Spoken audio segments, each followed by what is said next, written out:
All right, चलो. नमस्कार मंडळी. माझा आवाज येतोय तुम्हाला आणि स्क्रीन दिसते तर मी पण दिसत असेल. आज आपण एकदम नवीन, कोरा, छान आणि खूप इंटरेस्टिंग टॉपिक बघणार आहोत बायोलॉजीचा, ज्याचं नाव आहे energy flow in an ecosystem. सगळ्यात आधी तर आपण ह्या गोष्टीचा विचार करायला पाहिजे की इकोसिस्टीम म्हणजे काय, एनर्जी म्हणजे काय, एनर्जी फ्लो म्हणजे काय. थोडंसं जर आपण रिवाइज केलं तर आता आपण 9th मध्ये आहोत, पण आपण 9th मध्ये येण्याच्या आधी फर्स्ट पासून ते 8 पर्यंत आपला जो सगळा अभ्यास आहे तो सायन्सचा परिसर अभ्यास किंवा आपण त्याला आपले ecosystem, environmental science, water cycle किंवा आपण त्याला अजून लिव्हिंग थिंग्स अराउंड अस, डिसीजेस, अशा वेगवेगळ्या टप्प्यामध्ये बघितलेलं आहे. मागच्या वर्षीपर्यंत आपण आपल्या बायोलॉजीचा अभ्यास करताना प्लांट्सचा अभ्यास वेगळा, अॅनिमल्सचा अभ्यास वेगळा आणि त्यांचा एकत्रित अभ्यास वेगळा असाही अभ्यास केलेला आहे. या वर्षीच्या अभ्यासामध्ये याच्या आधीचा जो लेसन होता बायोलॉजीचा त्याच्यामध्ये आपण क्लासिफिकेशन ऑफ प्लांट्स बघितलं. म्हणजे आपल्या आजूबाजूला there is variety of living things. त्याचा जर आपण अभ्यास केला तर आपल्याला हे कळतं की मायक्रो ऑर्गॅनिझम्स पासून ते ह्यूज अॅनिमल्स पर्यंत, मायक्रो ऑर्गॅनिझम्स पासून ते ह्यूज अॅनिमल्स पर्यंत अॅनिमल्स खूप वेगवेगळ्या टप्प्यांमध्ये डिवाइड केलेले आहेत. तसंच प्लांट्सचं पण क्लासिफिकेशन एका सिंगल सेल पासून, युग्लिना सारख्या एका सिंगल सेल पासून ते very complicated system of plants इथपर्यंत त्याची डेव्हलपमेंट झालेली आहे. हा सगळा अभ्यास मागच्या लेसनमध्ये, म्हणजे ह्याच्या आधीचा जो लेसन आहे त्याच्यामध्ये आपण ऑलरेडी केलेला आहे. त्याच्यामध्ये व्हरायटी ऑफ प्लांट्स, क्रिप्टोग्रॅम्स, त्याच्यानंतर अँजिओस्पर्म्स, जिम्नोस्पर्म्स असे काही काही शब्द आपण ऐकले. ह्याचा अर्थ काय होता आणि असं क्लासिफिकेशन करण्याचा फायदा काय होता हे ऑलरेडी आपण बघितलंय. आता आपण पुढच्या टप्प्यात आलोय. आपल्याला हे ऑलरेडी माहिती आहे की अॅनिमल्सची कॅटेगरी आहे, तसेच प्लांट्सच्या पण कॅटेगरीज आहेत. या अभ्यासातनं आपल्याला प्रत्येक ब्रांच बद्दलची माहिती मिळत जाणार आहे. मागच्या लेसन मध्ये आपण जे शिकलो ते क्लासिफिकेशन एका खूप मोठ्या क्लासिफिकेशनचा एक छोटासा भाग होता. 10th मध्ये गेल्यावरती आपल्याला अॅनिमल क्लासिफिकेशनचा एक खूप मोठा आणि विस्तृत लेसन आहे, खूप मोठा लेसन आहे. आणि त्याच्यामध्ये प्लांट्सचं क्लासिफिकेशन खूप छोटं आणि सोपं होतं. अॅनिमल क्लासिफिकेशन खूप वरच्या लेवलचं, त्याच्यामध्ये बरेच कॉम्प्लेक्स आणि वेगवेगळे विचार आहेत त्याच्यामध्ये, आणि खूप मोठं क्लासिफिकेशन आहे 10 कॅटेगरीज मध्ये. त्याची तयारी आपली 9वीत होते. तसंच एनर्जी फ्लो ऑफ इकोसिस्टीम हा जो आपला 9वीतला धडा आहे ह्याचं कनेक्शन आपल्या आधीच्या धड्यांशी आहे. अप टू 8th स्टँडर्ड आपण जे काही शिकलो त्या धड्यांचं बरंच सारे इथे येणार आहे आणि काही नवीन गोष्टी येणार आहे. त्या धड्यामध्ये काय काय आहे, पटकन चटकन मी आपली पीपीटी ऑन करते, ज्याच्यामध्ये आपल्याला काय काय शिकायचंय ह्याचं रिकॅप पण बघूया आणि आपल्या अभ्यासाला सुरुवात करूया. बघा, energy flow in an ecosystem. बघा, चित्रातच खूप साऱ्या गोष्टी आहेत. जस्ट चित्राकडे बघितलं तर आपल्याला काय काय दिसतं. एक सुंदर निसर्ग चित्र आहे. निसर्ग चित्र म्हणजे नेचर ड्रॉइंग, पेंटिंग केलंय काइंड ऑफ. तर त्याच्यामध्ये काय, इकडे उजव्या बाजूला आपण बघितलं तर लोक झाडं लावतायत, झाडांना पाणी घालतायत, झाडाची फळं घेतायत, तिथे एक ससा आहे, छान ग्रीनरी आहे, छोटी झाडं, मोठी झाडं, गवत, वरती पक्षी आहेत, बाजूला पाणी आहे, तिथे छान एक पक्षी पाण्यातला जो आहे तो तरंगतोय, बदक आहे. तर असं ह्या बाजूचं चित्र हे खूप सुंदर आहे. डावीकडच्या चित्राचा भाग जरा बघा एकदा. कुठेतरी काहीतरी गवत आहे, खुरटं गवत आहे, छोटी छोटी झाडं आहेत आणि मातीचे असे असे लेअर केलेले आहेत. त्याच्यात लोक शेती करतात. मातीचे गठ्ठे आणून आणून त्याच्यावर पाणी घालतात. काही लोक ती माती उकरून बहुतेक तिथे झाडं लावणार आहेत. थोडक्यात आपल्या आजूबाजूला जे काही एन्व्हायरमेंट आहे त्यातले living things, non living living things आणि नॉन लिव्हिंग थिंग्स दोघंही मिळून आपल्यावरती परिणाम करतात. आणि इकोसिस्टीमचा जो अर्थ आहे त्याचा अर्थ आहे की आपल्या आजूबाजूला असलेल्या सगळ्याच्या सगळ्या systems, living things, non living things, natural, man-made, या सगळ्याची मिळून तयार झालेली एक सिस्टीम. त्याच्यामध्ये एनर्जीचा फ्लो कसा असतो. एनर्जी म्हणजे काय, energy is something which is required to complete the task. साधी गोष्ट आहे, मला हात वर करायचा असेल तरी पण मला एनर्जी पाहिजे. ती एनर्जी माझ्यामध्ये कुठून येते, फूड दॅट आय ईट. मग ते फूड कुठून येतं, from my kitchen where I cook it. मग किचन मध्ये फूड कुठून येतं, from the raw material that I bring. दुकानामधनं राईस, व्हीट अशा कच्चे धान्य आपण आणतो, त्याची पिठं बनवतो, त्याच्या पोळ्या, भाकरी किंवा असं काय काय करतो. जे काही उरलेलं असतं त्याचा भात, वरण शिजवतो, कडधान्य आणतो, त्याच्या आपण डाळी बनवतो. त्याच्याबरोबर आपण खूप साऱ्या भाज्या आणतो, व्हेजिटेबल्स, ग्रीन लिफी व्हेजिटेबल्स किंवा फ्रूट सारखे व्हेजिटेबल्स असतात. अशा व्हेजिटेबल्स कट करून आपण एकतर कच्च्या खातो, लाईक कॅरेट्स किंवा काकडी किंवा मुळा ह्यांच्यासारख्या भाज्या, किंवा आपण त्या शिजवून खातो.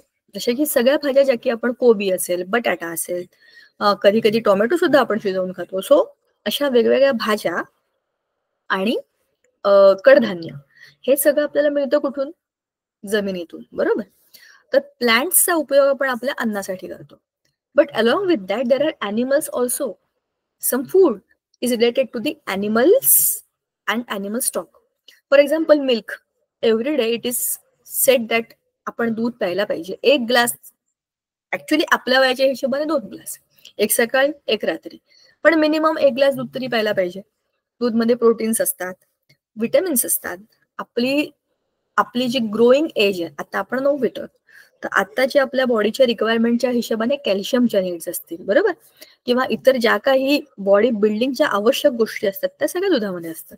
म्हणून दूध प्यायला पाहिजे. दुधामध्ये आणखीन काही सप्लिमेंट टाकून तुम्ही ते घेतलं तर आणखीन त्याची एक व्हॅल्यू वाढते. मी बोनविटा वगैरे म्हणत नाहीये, मी घरात बनवलेले काही पदार्थ असतात जे वापरले की आपल्याला ऑटोमॅटिक प्रोटीन्स मिळतात. तर अशा गोष्टी वापरल्यामुळे आपल्या अन्नाच्या गरजा पूर्ण होतात. ह्या सगळ्या सिस्टीमचा जर तुम्ही विचार केलात तर ही फक्त आपली सिस्टीम झाली. आपण आपल्या पोटाचा विचार करतो. But all the living things around us get food from the nature and they all are interlinked. हेच आहे energy flow in the ecosystem. या चित्रामध्ये आणखीन एक गोष्ट आहे, इरोजन कंट्रोल. इरोजन म्हणजे जमिनीचं मृदेचं काय बरं म्हणतात त्याला, खराब होणं किंवा इरोज होणं. म्हणजे काय म्हणतात त्याला, इरोजनच म्हणतात. मृदा संवर्धन करण्यापूर्वी त्याचं ते काहीतरी आपण झाडं तोडून टाकतो किंवा मृदा जी असते ती जमिनीत ती निघून जाते, त्याला इरोजन म्हणतात. थोडक्यात निघून जाणं, वरचा जो थर असतो मातीचा तो निघून जातो.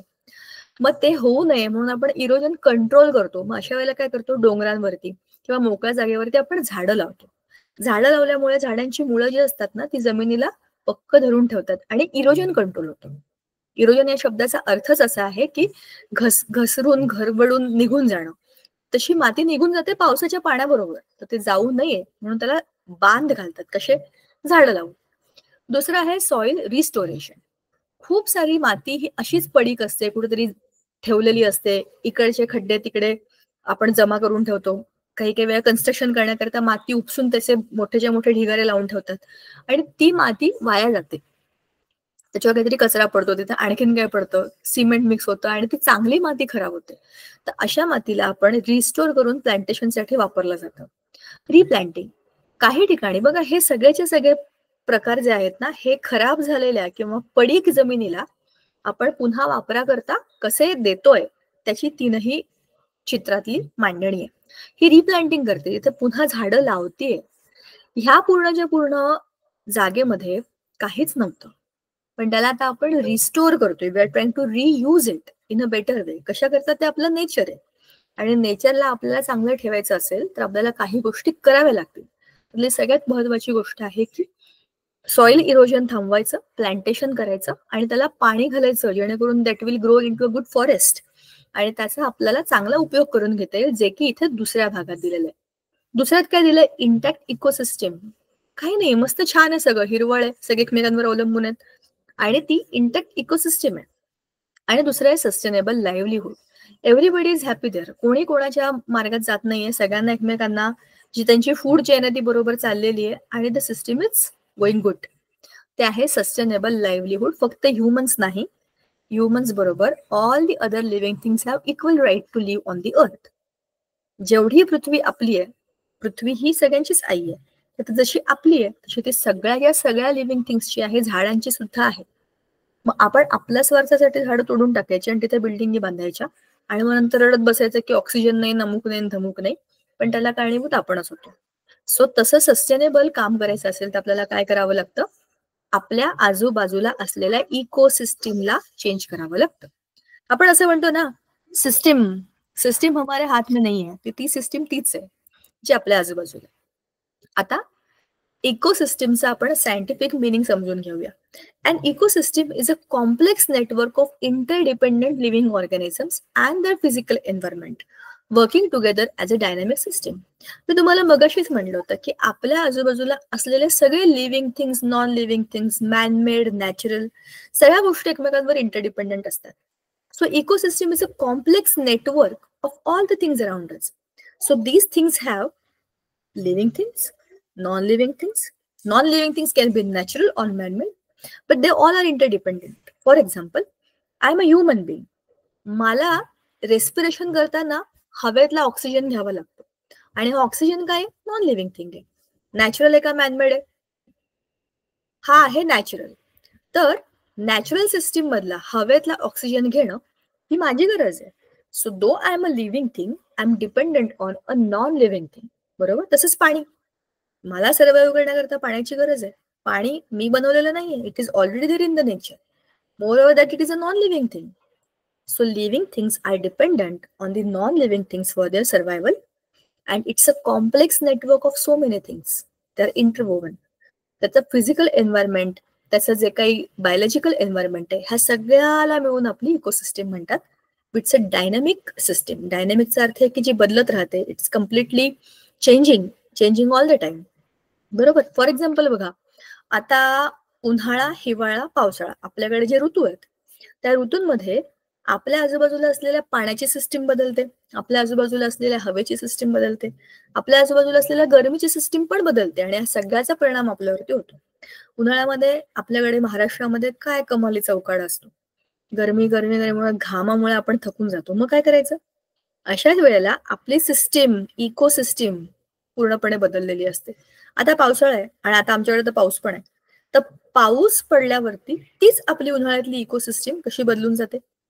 आपल्या आजूबाजूला असलेल्या सगळ्या गोष्टी इंटरडिपेंडंट आहेत आणि आपण त्यांच्यावर डिपेंडंट आहोत, आणि that's why we all are interconnected. Now, structure of an ecosystem. See, ecosystem has got many different parts. Ecosystem is made up of so many small things. The very first and basic thing is biotic components. Bio चा अर्थ आहे living. So biotic components will have all the living things, all the living organisms that interact within the ecosystem. समजा आपण पाणी घेतलं, water as an ecosystem, तर त्या ecosystem मध्ये all the living things inside the water. They can be very small plants, very small fish eating those plants, slightly big fish eating these little fish, big fish to eat the smaller fish, and the biggest fish like whale or the shark. Everything is interconnected. All these living organisms which interact in that particular water system is that ecosystem and its biotic components. बरोबर. तसंच जर आपण आता वाळवंटात गेलो, वाळवंट is dessert, खूप गरमी असते तिकडे, प्रचंड गरमीमध्ये एव्हरीबडी कॅनॉट सर्व्हाइव्ह. तुम्ही आणि मी तिथे गेलो तर आपलं हा हा हा हा होऊनच आपण बसून राहू एका ठिकाणी. एवढ्या गरमीत राहण्याची आपल्याला सवय नाहीये, कारण आपल्या बॉडीचं एक प्रकारचं अडॅप्टेशन इथल्या क्लायमेटला झालंय. पण तरी सुद्धा वाळवंटामध्ये सुद्धा लाईफ असते. तिथे वेगळ्या प्रकारचे प्लांट्स असतात, वेगळ्या प्रकारचे अॅनिमल्स असतात आणि ते एकमेकांवरती अवलंबून असतात. So that is biotic factors of that particular ecosystem of desert. दुसरे आहेत abiotic components. The abiotic components obviously all non living things of that ecosystem. Air, water, soil. आताच आपण बघितलं, पाण्यामध्ये तुम्ही गेलात, पाण्यामध्ये पण माती असते. समुद्राच्या तळाशी, नदीच्या तळाशी माती असते. ते जे छोटे छोटे आपण त्याला प्लवक म्हणतो, ते छोटे छोटे जे असतात ग्रीन छोटे पार्ट्स समुद्रातले किंवा पाण्यातले, ते तिथले प्लांट सारखं काम करतात. त्यांना खाऊन एकदम छोटे फिश, त्यांना खाऊन मोठे फिश, त्यांना खाऊन आणखीन मोठे, त्यांना खाऊन आणखीन मोठे करता करता सगळ्यात मोठे, हे सगळे एकमेकांवरती अवलंबून असतात. पण सुरुवात कुठून होते? माती, पाणी, हवा. हवाच नसेल तर आपल्यापैकी कोणीही सर्व्हाइव्ह करू शकत नाही. Air is everywhere and air has oxygen. So this oxygen helps us to survive. All the living things need oxygen. Yes, there are some organisms which do not need oxygen, like nitrogen synthesizing bacteria. तर त्यांची पण ती जी need असते ती air मधनं किंवा trapped into the roots असे काय पॉसिबल वेजने भरून निघते. पण तरी सुद्धा आपल्याला सर्व्हाइव्ह करण्याकरता लागणाऱ्या अबायोटिक कंपोनंट, जसं मी तुम्हाला म्हटलं मगाशी की मी श्वास घेते तर मी ऑक्सिजन घेते, तर मी हवेतनं घेते आणि हवा is non living thing. Likewise मी पाणी पिते तर पाणी स्वतः itself is a non living thing. So this abiotic components help me to survive. Like हेच नॉन बायोटिक फॅक्टर्स बाकी सगळ्या अॅनिमल्सना पण सर्व्हाइव्ह करायला मदत करतात. जंगलामध्ये आपण गेलो तर जंगलामध्ये वाघ आहे. वाघ काय त्याच्या घरामध्ये पाण्याची टाकी भरून ठेवत नाही, त्याचं आपल्यासारखं घर पण नसतो, कुठल्यातरी गुहेमध्ये किंवा कुठेतरी तो राहत असतो. पण आता ह्या वाघाला किंवा सिंहाला पण जेव्हा तहान लागतो तो कुठे जातो? नदीवर जातो, तिथल्या तळ्यावर जातो, तिथेच हरिण पण जातो, तिथेच बाकी सगळे प्राणी जातात. म्हणजेच water is the basic requirement of all the living things. आणि तो अबायोटिक फॅक्टर आहे जो बाकी सगळ्या लिव्हिंग थिंग्सना म्हणजे बायोटिक फॅक्टर्सना हेल्प करतो to survive. Now the third is interaction, relationship between biotic and biotic. एवढा वेळ झाला मी जे सांगते ते हेच आहे की बायोटिक आणि अबायोटिक फॅक्टर एकमेकांवरती अवलंबून असतात आणि हीच असते इकोसिस्टीमची सगळ्यात खरी मजा. बरोबर ना? अबायोटिक फॅक्टर्स आणि बायोटिक फॅक्टर्स परस्परांच्या मदतीने लिव्हिंग थिंग्सना सर्व्हाइव्ह करण्याकरता मदत करतात. बरोबर. आता अबायोटिक फॅक्टर्स इंटरॅक्शन असतं का? असतं ना. I will give you example of water cycle. जसं की सोलार एनर्जी, आता sun itself is a abiotic factor, solar heat abiotic factor, water in the ocean abiotic factor. त्या उष्णतेमुळे पाण्याची वाफ होणं अबायोटिक प्रोसेस, त्याच्यामध्ये आपला काहीच रोल नाहीये. Evaporation of water is just a regular process happening in the nature.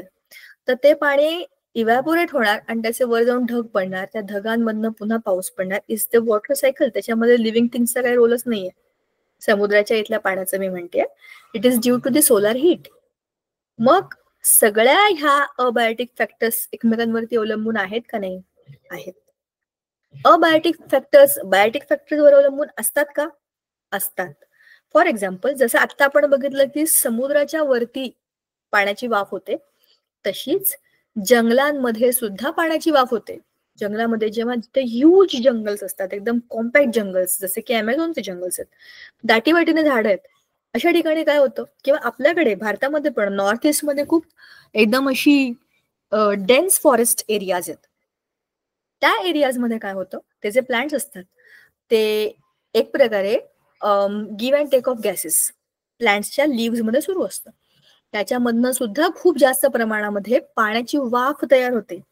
जितकी डेन्स फॉरेस्ट तितकी जास्त पाण्याची वाफ, and that helps into the rain. आपल्या मोटरसायकलमध्ये कुठेही झाडं नव्हती, पण तरी असं का म्हणतात झाडं लावा म्हणजे पाऊस पडेल. झाडांचा या वॉटरसायकलमध्ये काही रोलच नव्हता. समुद्राच्याच पाण्याची वाफ होणार आहे आणि तेच खाली पडणार आहे, तर मग झाडं कशाला लावायची? पण झाडं लावण्याचं कारण हे असतं की झाडांच्या पानांमधून सुद्धा खूप जास्त इव्हॅपोरेशन होतं and that helps into the rain. म्हणून जिकडे खूप जास्त जंगल आहेत तिथे खूप जास्त पाऊस पडतो, आणि जिथे झाडं नाही आहेत तिथे पाऊस पडत नाही. म्हणूनच सांगितलं जातं की पाऊस पडत नसेल तर झाडं लावा. ठीक आहे. So biotic factors also affect abiotic factors. Now next part of this is food chain. जे की आपण मगाशी बोललो की all the living things are related to each other. आपलं फूड, ह्युमन्सचं फूड, हे आपण दोनही खाऊ शकतो. We are omnivores. We are vegetarians as well as non vegetarians. But the basic food chain starts with sun. With the help of sunlight all the plants produce their own food. म्हणूनच त्यांना producer म्हणतात. Grass has chlorophyll. Chlorophyll मध्ये सगळे lives स्वतः food बनवतात. That is a stored food in the form of glucose और sucrose. तर ती जी काही शुगर असते त्याच्यामधली जी फूड आहे ते खातात primary eaters. Primary eaters are pure vegetarians. They eat only घासपूसवाला खाना. तर ह्यांच्याकडे डिरेक्टली एनर्जी येते from the plants. Primary eaters are the basic first eaters. Primary eaters are eaten by the secondary eaters. Secondary eaters are the eaters of the primary consumers. जसं इकडे frog दिलाय. Frog now it will eat grasshopper. So grasshopper is food of frog. Frog has become the secondary consumer. पहिला consumer कोण होता? Grass hopper, because it was eating the grass. तो directly खात होता म्हणून तो प्रायमरी आहे. याला खाणारा फ्रॉग आहे. Frog is not eating the grass, but frog is eating the grass hopper, so it is the secondary consumer. तुम्ही कधी बघितलंय का एखाद्या फ्रॉगला गवत खाताना? Frog will it grass hopper और स्मॉल छोटे छोटे किडे, ते किडे जे की गवतावर असतात, म्हणून फ्रॉग मोस्टली गवतामध्ये असतात. ठीक आहे, तर फ्रॉग त्यांना खाणार. आता फ्रॉगला खाणार snake. Snake is a tertiary eater और टर्शरी कंझ्युमर. कंझ्युम करणं म्हणजे खाणं. This snake will eat the non vegetarian वाला फ्रॉग, और वो हो गया है प्योरली नॉन वेजिटेरियन, एकदम डेंजरस वाला. Because snake will eat frog, then rat, ऐसे सारे जो छोटे लेकिन नॉनवेज खाने वाले जो एनिमल्स है उनको कौन खाएगा? स्नेक खाएगा. ठीक है, तो snake is purely non vegetarian और स्नेक को खाएगा हॉक, फाइनल कंज्यूमर. अब ये क्या करेगा? ये जब खुद मर जाएगा तो इसको कौन खाने जाएगा? Its body will automatically decompose और degenerate into the soil, into the gas आणि into the water as well, अगर पाणी आसपास आहे तो. तर कोणता पण प्राणी जेव्हा मरतो, फॉर एक्झाम्पल आता आपण जंगल सिस्टीम घेऊया. जंगलामध्ये ग्रास असते, ग्रासला हरिण खातं, हरणाला वाघ खातो. कोणामध्ये हिंमत आहे वाघाला खायची जंगलामध्ये? जेव्हा वाघ स्वतः मरून जाईल तेव्हा त्याची बॉडी डिकम्पोज होईल, जमिनीमध्ये पडलेली असते आणि काही वेळानंतर गायब होते. तुम्ही असा अनुभव घेतला असेल बघा, खूप साऱ्या वेळेला तुम्हाला असं रस्त्यावरती खूप घाण वास येतोय, एखादा कुत्रा मरून पडलाय किंवा अगदी कुठेतरी उंदीर मरून पडलाय, असं वासानेच कळतं की तो कोणतरी प्राणी मेलाय. पण तो वास किती दिवस येतो? 2 वर्ष, 4 वर्ष? 7-8 दिवसात तो वासही गायब होतो आणि तो प्राणी गायब होतो. सगळं गायब झालेलं असतं एक्सेप्ट हाडं. त्यांच्या बॉडी मधलं flesh, blood, all the things which is there is all gone. ते कुठे जाते? एकतर असे टर्शरी ईटर्स किंवा त्याच्यापेक्षाही डेंजरस वाले फायनल कन्झ्युमर्स, जे की ऍक्च्युली आपण त्यांना स्कॅव्हेंजर्स म्हणतो, जे क्लिनिंग करतात, जसे काऊज नाही सॉरी क्रोज, किंवा अजून दुसरे असे गिधाड वगैरे सारखे पक्षी जे मेलेले प्राणी खातात, ते त्यांना खातात.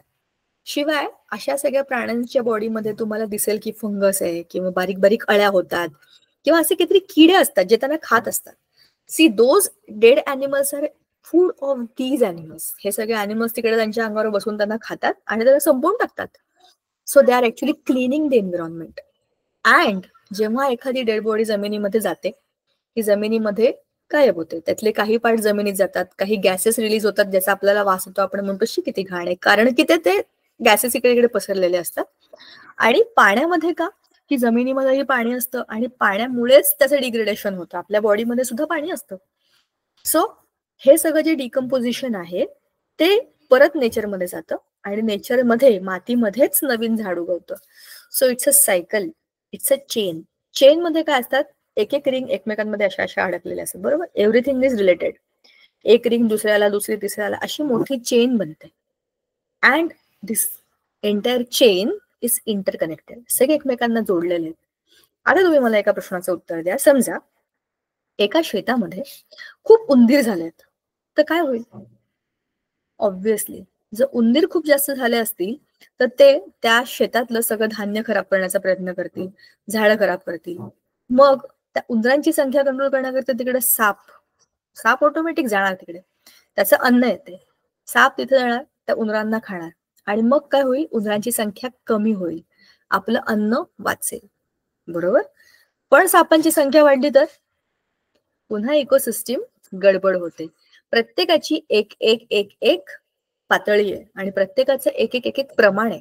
त्या प्रमाणामध्येच ते असायला पाहिजे. उदाहरणार्थ, जर एखाद्या जंगलामध्ये खूप सारे वाघ आणि सिंह झाले तर ते वाघ आणि सिंह काय करतात? खूप साऱ्या व्हेजिटेरियन प्राण्यांना खाऊन टाकतात. उलट झालं, वाघ आणि सिंहाची संख्या खूपच कमी झाली तर काय होईल? हरणांची संख्या खूप जास्त वाढेल. हरणांसारखे प्राणी जे प्युअर व्हेज आहेत, मग ते हरिण बिरण काय करतील? सगळं गवत खाऊन टाकतील. गवतच संपलं तर गवतावर जे किडे असतात किंवा तिथली जी छोटी इकोसिस्टीम आहे ती सगळी डिस्टर्ब होऊन जाईल. म्हणून सगळ्यांनी एकमेकांवरती अवलंबून राहून आपल्या आपल्या प्रमाणामध्येच एकमेकांचं अन्न बनायचं असतं. ते गाणं आहे ना, एक दुसरे को सब खाते हैं वो, पुष्पामधलं गाणं आहे ते. बकरे बकरेचं काहीतरी गाणं आहे की हा त्याला खातो, तो त्याला खातो, तो त्याला खातो, because they all are connected and that is food chain. And humans eat everything. Not Indians, but there are few countries which eat all type of food. कारण की सगळे अॅनिमल्स आपण खाऊ शकतो. आपण जेव्हा जंगल ड्वेलर्स होतो तेव्हा आपण सगळंच खात होतो. आपण प्लांट्स खात होतो, आपण फुलं खात होतो, आपण खोडं खात होतो, आपण मुळं खात होतो, आणि आपण we killed the animals and eat them raw. Then we discovered fire, आणि मग आपण ते अन्न शिजवून बिजवून भाजून खायला लागलो. नंतर मसाले बिसाले टाकून टेस्टी करून खायला लागलो. पण अदरवाईज आता जंगलामध्ये जसे वाघ आणि सिंह प्राण्यांना मारून खातात, तसंच आपणही पूर्वी खायचो. सो आपल्या सिस्टीम मध्ये त्या गोष्टी ऑलरेडी आहेत. सो म्हणून ह्युमन्स कॅन ईट बोथ. असे ह्युमन सारखे ओमनिवोरस बाकी बरेच प्राणी असतात. ठीक आहे, जसे की भालू आहे. तुम्ही कधी कधी मांजर किंवा कुत्र्याला पण बघितलं असेल, पोळी पण खातात आणि अंड पण खातात किंवा नॉनव्हेज पण खातात. हे दोन्ही खाऊ शकतात. ठीक आहे. So that is food chain. आता फूड वेब काय आहे? Food web is interlinkage of food chains. एक गोष्ट एकाहून जास्त लोक खाऊ शकतात, त्याला एकाहून जास्त लोक खाऊ शकतात. They all are connected and that is nothing but the food web. वेबचा अर्थ आहे की जाळं जाळं जाळं. चेनचा अर्थ आहे की एकच रिंग जी फिरतीये. पण चेनला एकमेकांमध्ये गुंडाळून दुसरी चेन, तिसरी चेन, तिसरी चेन, चौथी चेन असं करत जर आपण त्याची एक मोठीच्या मोठी गुंडाळी बनवली तर आपल्याला मिळतं food web. And food web is very complex because one thing is eaten by many people. जसं grass is eaten by this rat also and this deer also. मग ह्याला हा पण खाणार, याला हा पण खाईल, आणि हा ह्यालाही खाऊ शकतो, हा यालाही खाऊ शकतो, आणि हा यालाही खाऊ शकतो. म्हणजे सगळ्या गोष्टी एकमेकांना जोडलेल्या आहेत. कोणी कोणालाही खाऊ शकतं, अशी जी सिस्टीम आहे that is food web. So food web is a complex network of interconnected food chains where multiple producers and consumers are linked through the transfer of energy and nutrients. Unlike a simple food chain, a food web depicts the intricate relationship between various trophic levels within an ecosystem. एकाच ecosystem मधल्या खूप गोष्टी एकमेकांना कशा connected आहेत हे ते दाखवतं. जसं आपल्या जंगलमधल्या इकोसिस्टीम मध्ये आपण बघितलं होतं मगाशी की ग्रास खाणारे आहेत हरिण, तसेच ग्रास खाणारे आहेत वनगाय, ग्रास खाणारे आहेत ससे. एकच फूड आहे but it is eaten by many animals. आता सशाला खाऊ शकतो कोल्हा, सशाला खाऊ शकतो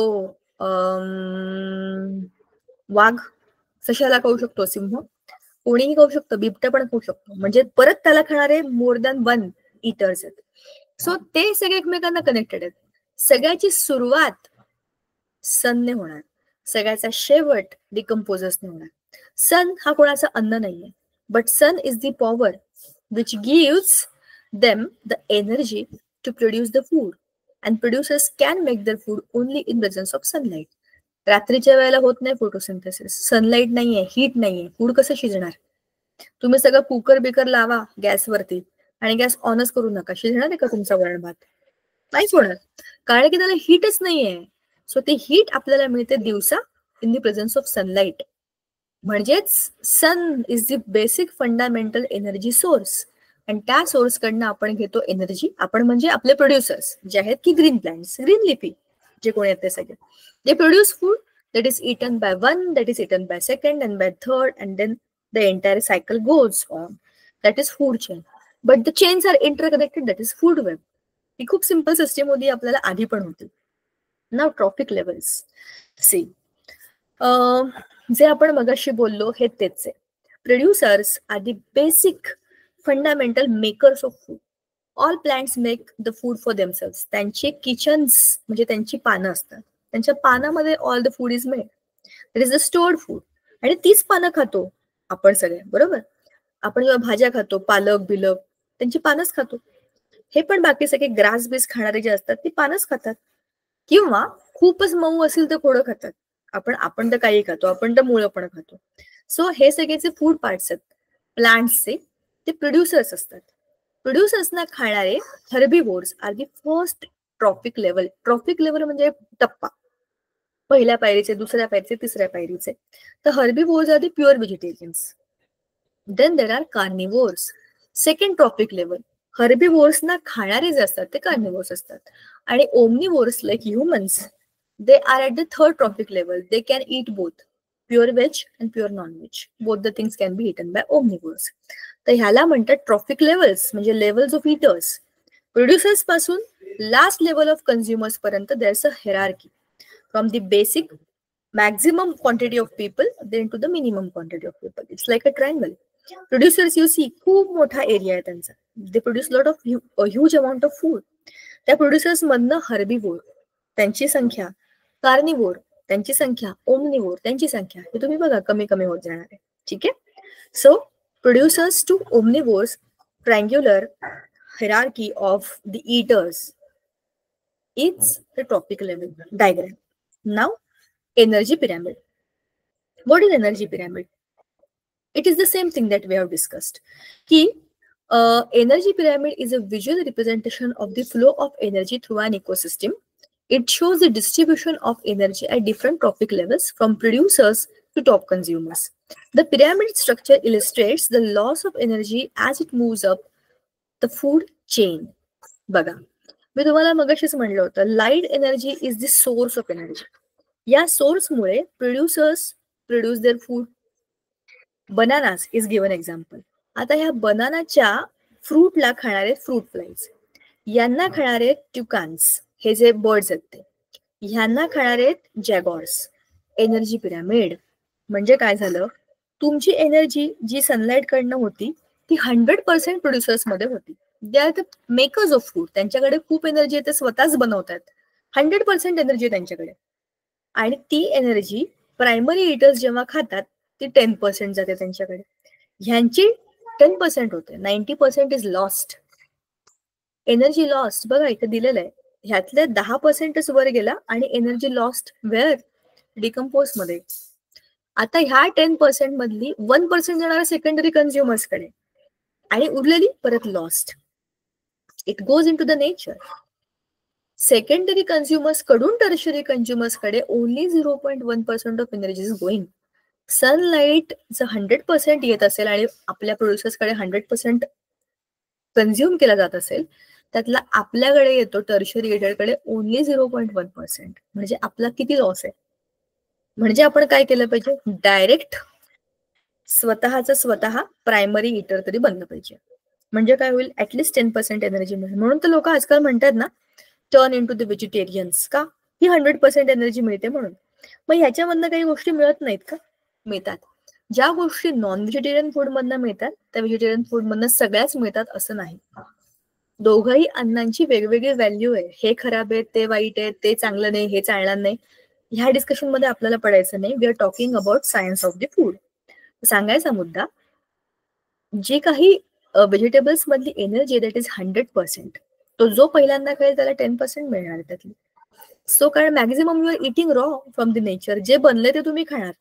थोडस त्याला तुम्ही मॉलिश बिलिश करून काय करायचं ते करू शकता. मॉलिश म्हणजे त्याला चेंज करून, मोल्ड करून, तुम्हाला त्याला जसं हवं तसं कट करून मसाला टाकून खा. But what you will eat will be the food with maximum potential to grow you. That is 10% from the energy of the producers. बरोबर ना. आता ह्याचा अर्थ असा होतो की जे फूड आपण खातो त्याची पर्सेंटेज ऑफ एनर्जी आहे ती कमी कमी होत जाते as we go to the tertiary eaters. And it is maximum to the primary consumers. Primary consumers get maximum amount of energy because they eat directly the producers. बाकी सगळा हा जो एनर्जी लॉस आहे हा डिकम्पोज होत राहतो आणि ते डिकम्पोजर्स त्याला खात राहतात. ठीक आहे. नाव energy pyramid of aquatic ecosystem. Aquatic म्हणजे पाण्यातली, इकोसिस्टीम आपल्याला माहिती आहे. इकोसिस्टीम मध्ये सगळे living things, non living things सगळे एकमेकांना इंटरकनेक्टेड असतात आणि त्यांचा परस्परांशी काय संबंध असतो त्याला आपण इकोसिस्टीम म्हणतात. आता ॲक्वेटिक इकोसिस्टीम मध्ये काय, फायटोप्लॅन्क्टन्स ज्याला आपण प्लवक म्हणतो ना, छोटे छोटे ग्रीनी फोटोसिंथेसिस करणारे parts, they are like plants, very minute plants. तर हे फायटोप्लॅन्क्टॉन्स जेव्हा energy, they are energy producers. नाव सी, त्यांच्यामध्ये एनर्जी किती, 10,000 किलो कॅलरीज. ह्यांना खाणारे झू प्लॅन्क्टॉन्स, ते फायटोप्लॅन्क्टन्स नाही आहेत. फायटोला खाणारे झूचा अर्थ आहे ॲनिमल्स. आता हे छोटे छोटे छोटे यांना खाणारे kind of very very very minute fish आहे, व्हेरी छोटे minute living things of aquatic life आहे. तर हे झू प्लॅन्क्टॉन्सना खाणारे फिशेस, छोटे फिशेस, त्यांना खाणारे ह्युमन्स. बघा, जे फायटोप्लॅन्क्टन्स आहेत त्यांच्याकडे 10,000 किलो कॅलरीज एवढी एनर्जी आहे. त्यांना खाणारे झू प्लॅन्क्टॉन्स त्यांच्याकडे 1000 किलो कॅलरी. त्यांना खाणारे फिश 100 किलो कॅलरी. आणि फिशला खाणारे आपण आपल्याकडे only 10 kilo calorie. So energy is decreasing as we go from the producers to the tertiary eaters and even the higher eaters, highest part of that hierarchy. आपली energy consumption कमी कमी कमी आहे. म्हणजे तुम्ही खूप खाल पण तुम्हाला मिळणार कमी आहे त्यातलं, बरोबर. दॅट इज द रिझन की जे काही फर्स्ट प्रायमरी इटर्स असतात त्यांना मॅक्झिमम एनर्जी मिळते आणि जे टर्शियरी त्यांना मिनिमम मिळते. नाव बायोजिओकेमिकल सायकल. हे सुरू करण्याच्या आधी आपण जरा एकदा पुस्तकात बघू की आपण काय काय कव्हर केलेलं आहे. See, this is our textbook. Alright, and this is the lesson, energy flow in an ecosystem. आता ह्याच्यामध्ये आपल्याला काय काय बघितलंय आपण आणि काय काय बघायचंय ते जरा आपण एकदा फास्ट फॉरवर्ड मध्ये बघूया. बघा, food chain and food web आपण मगाशीच डिस्कस केलं. एनर्जी पिरॅमिड आपण आत्ताच बोलू. आता बायोजिओ केमिकल सायकल मध्ये आपल्याला कार्बन सायकल, ऑक्सिजन सायकल आणि नायट्रोजन सायकल बघायचे. ह्या शांतपणाने आपण एक एक गोष्टी बघूया. आता what is mean by ecosystem. इकोसिस्टमचा अर्थ आपल्याला ऑलरेडी माहिती आहे काय. All the living things and non living things म्हणजे biotic and abiotic factors and their interaction, complex interaction in any surrounding is called as ecosystem. Different types of ecosystem कोणत्या कोणत्या आहेत. ॲक्वेटिक आहे, डेझर्ट आहे, नंतर आईसवाली जिकडे खूप जास्त थंडी आहे अशी, किंवा फॉर एक्झाम्पल कोणत्या तरी एकदमच वियर्ड ठिकाणची. पाण्यामध्ये सुद्धा रिव्हर वॉटरची वेगळी आणि सी वॉटरची वेगळी, बरं का. पाण्यामध्ये फरक असतो त्याप्रमाणे फिश मध्ये पण फरक असतो. गोड्या पाण्यातल्या म्हणजे नदीतल्या पाण्यातल्या फिशला तुम्ही काढलं आणि समुद्राच्या पाण्यात टाकलं, can it survive? It cannot. कारण त्याची बॉडी सिस्टीम ही गोड पाण्याकरता म्हणजे नॉर्मल पाण्याकरता बनलेली आहे. तुम्ही त्याला उचलून एकदम समुद्राच्या पाण्यात टाकलं जे की सॉल्टी वॉटर आहे तर त्याची सिस्टीम त्याला बेअर नाही करू शकत. म्हणजेच प्लांट्स आणि अॅनिमल्स मध्ये जी व्हरायटी आहे, though they all are aquatic, समुद्रातले आणि नदीतले, but there is a difference आणि त्याच्याप्रमाणे तशी इकोसिस्टीम सुद्धा बदलते. आता energy flow in an ecosystem आपण जे बघितलं ते बघा, आपल्याला दिलंय that we already have learned that there are types of living organisms. 5 आहेत. Producers, consumers, saprophytes and decomposers. Saprophytes किंवा तुम्ही त्याला क्लीनर्स म्हणू शकता, ठीक आहे ना. कन्झ्युमर्सचे 2-3 भाग असतात, त्याला सगळ्याला मिळून मी 5 म्हणतो होतं की कन्झ्युमर्स म्हणजे primary eaters to tertiary eaters असे केलेत तर. आणि consider the various trophic levels of the ecosystem that you see. सगळ्यात पहिले आहेत प्रायमरी कन्झ्युमर्स म्हणजे हर्बिव्होर्स. आता याच्या आधी प्रोड्युसर्स दिलेलं नाहीये, इथे प्रोड्युसर्स आहे. They produce the food. For example this is the green grass and I am drawing here. तर हे काय आहे, तुमचे प्रोड्युसर्स आहेत. हे तुमचे फर्स्ट लेवल आहे, जिकडनं सूर्याच्या प्रकाशातनं त्यांनी स्वतःचं अन्न बनवलं. Green leafy vegetables, green grass, green leaves of plants म्हणजेच प्रोड्युसर्स. आता they are eaten by primary consumers, they are herbivores. Then primary consumers are eaten by secondary consumers. They are carnivores. Carnivores to apex or top consumers. They are carnivores but super carnivores. They are the highest. Tiger किंवा लायनला कोणी खाऊ नाही शकत, ते कोणालाही खाऊ शकतात. And then omnivores like mixed eaters, mixed consumers. Eaters म्हणजे the people who eat.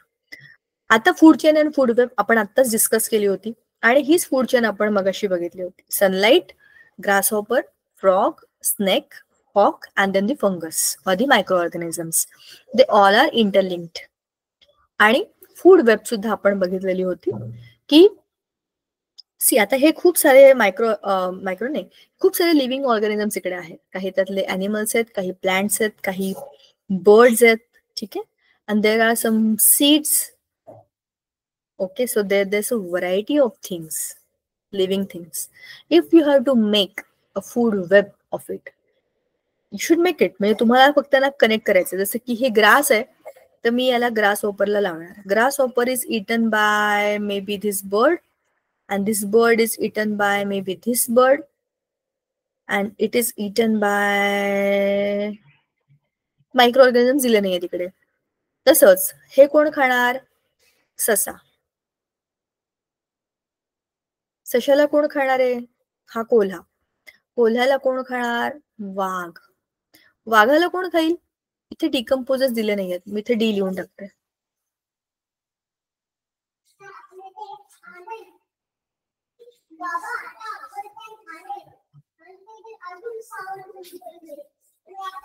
Decomposers. हा पण मेल्यानंतर डिकम्पोजर्स कडे जाणार. इथे डिकम्पोजर्स नव्हते ना, मी बनवून टाकलं. आता ही ग्रास कोण खाणार? हरिण. हरणाला कोण खाऊ शकतो? कोल्हा पण खाऊ शकतो किंवा डायरेक्ट वाघ पण खाऊ शकतो. आणि ह्यांना मेल्यानंतर डिकम्पोजर्स खाणारच आहेत. ह्या काही बिया आहेत, शेंगा आहेत, यांना कोण खाईल? खारुताई पण खाईल किंवा यांना हे पण खातील छोटे छोटे. आणि यांना कोण खाईल बरं? हे मेल्यानंतर काय यांना मोठे प्राणी खाऊ शकतात. हा खाऊ शकतो, खारुताईला पण हा पण खाऊ शकतो, आणि याला हा पण खाऊ शकतो, आणि हा मेल्यावरती डिकम्पोजर, हा मेल्यावर डिकम्पोजर. असं झाडांची फळं कोण खाणार? माकड. माकडाला कोण खाणार? वाघ. वाघाला डिकम्पोजर्स. झिब्रा इट्स ग्रास आणि झिब्रा इज इटन बाय लायन किंवा टायगर आणि तो मेल्यावर डिकम्पोजर्स. परत झाडांच्या केळी कोण? बनाना कोण खाते? Monkey. So they all are interlinked. आपण अशी स्वतःचीच फूड वेब बनवू शकतो, फूड चेन बनवू शकतो. आणि ह्याच्यावरतीच आपला जो एनर्जी पिरॅमिड आहे ट्रॉपिक लेवलचा, first producers, then herbivores, carnivores, omnivores, ह्या 3 ट्रॉपिक लेवल आपण ऑलरेडी मगाशी पण बघितलेल्या होत्या. आणि एनर्जी फ्लो याच्यामध्ये कसा कमी कमी होत जातो ते सुद्धा आपण आता खाली बघणार आहोत. की pyramid of energy tells you की सेम हीच डायग्राम आपल्या बुक मधली आपण पीपीटी मध्ये बघितली होती की आपल्या ॲक्वेटिक इकोसिस्टम मध्ये फायटोप्लॅन्क्टन्स, त्यातनं झू प्लॅन्क्टन्स, फिश आणि मग humans, energy is decreasing. See 10,000 ते 1,000, 1,000 से 100 आणि 100 से 10. बरोबर ना? So it is decreasing. बरोबर. आपल्याकडे खूप कमी येत आहे. अशा पद्धतीने आपण एनर्जी फ्लो सुद्धा बघतो. This is called as pyramid of energy. ठीक आहे. हा पिरॅमिड ऑफ एनर्जी ॲक्वेटिक इकोसिस्टमचा असा आपण आपला टेरेस्ट्रियलचा पण बनवू शकतो. नाव बायोजिओकेमिकल सायकल मध्ये पुढच्या वेळेला आपण काय काय बघणार आहे. सेम हीच डायग्राम आपल्या पीपीटी मध्ये पण होते. See this. हेच होतं ते. ठीक आहे. आता त्याच्यात काय काय आहे? हायड्रोस्फिअर म्हणजे ऍटमॉस्फिअर, हायड्रोस्फिअर ऍटमॉस्फिअरचं इंटरॅक्शन, ऍटमॉस्फिअर एन्व्हायरमेंटचं इंटरॅक्शन, हायड्रोस्फिअर ऍटमॉस्फिअरचं, लिथोस्फिअरचं आणि बायोस्फिअरचं. ऍटमॉस्फिअर म्हणजे काय आहे? तुमचा लिथोस्फिअर आणि बायोस्फिअर ह्याचं इंटरॅक्शन. हायड्रो म्हणजे पाणी, लिथो म्हणजे जमीन, आणि बायो म्हणजे त्याच्यावरचे लिव्हिंग थिंग्स. या तिघांचे interaction. Conversion of lithosphere into the rock soil. कशी काय रॉक्स आणि जमीन बनते? लिथोस्फिअर म्हणजे जमिनीचा जो काही स्फिअर आहे, अर्थ हॅज गॉट मेनी लेयर्स, तर त्या लिथोस्फिअर मधनं कसे रॉक बनतात आणि त्या रॉक मधनं कशी सॉइल बनते, हे कन्व्हर्जन आहे. So this all is biogeochemical cycle that we will see next time. आज आपण जे काही बोललो, जे काही शिकलो, तर तुम्हाला कळलं का? आजचा जो लेसन आहे आपला, तो तुम्ही शांतपणाने एकदा वाचा, आणि तुम्हाला ह्यातल्या काही शंका असेल तर तुम्ही मला नक्की विचारा. आजच्या दिवशी आपण थांबवू इथे, आणि पुढच्या वेळेला आपलं बायोजिओकेमिकल सायकल जी आहे तिथून सुरुवात करू आणि पूर्ण सिस्टीम जी काय ती समजून घेऊ. Thank you. Thank you Sangeeta ma'am. Thank you Prema ma'am. Thank you Deepika ma'am.